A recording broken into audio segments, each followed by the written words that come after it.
Dhe oferta tjetër speciale pejgamberit alayhi salatu wassalam është unë i garantoj një shtëpi, një pallat, një vend në vendet më të larta në xhennet.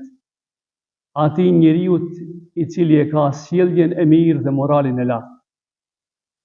Të bësh sjelljen e lartë është të barabartë të fitosh një vend të lartë ose vendet më të larta në xhennet. A është e rëndë kjo gjë? Jo vallahi. Për atë njeri që e don Zotin, për atë njeri që vërtet e dëshiron ta kalojë jetën ashtu siç i ka hije një besimtari, nuk është e rëndë. Ke morali i mirë, hin sjellje e butë, butësia, hin respektin dhe tjerëve, hin sabri kur njerëzit të provokojnë. Një rast të shkëlqyeshëm nga Omeri radiallahu anhu tregohet se një ditë një person në praninë të njerëzve e ofendoi prisin e besimtarve.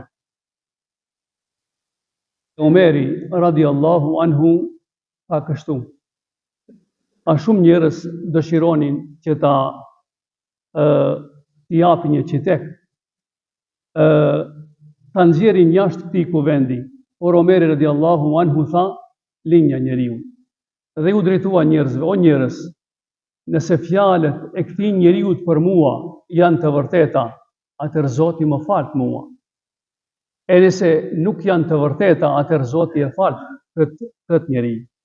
Omeri radiallahu anhu, i cili ishte prisi besimtarve, mund shumë lehtë ta ndëshkonte këtë njeri, por në këtë rast zgjodhi një gjë tjetër, zgjodhi që të jetë i qetë dhe zgjodhi qetësinë shpirtërore para dënimit dhe para ndëshkimit të këtij njeriu.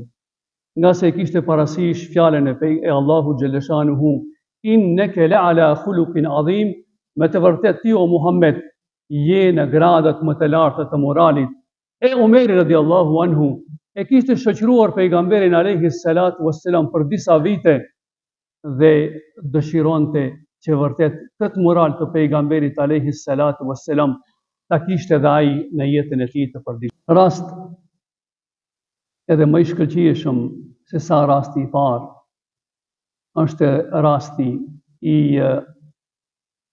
imamit të nderuar Ahmed ibn Hanbelit.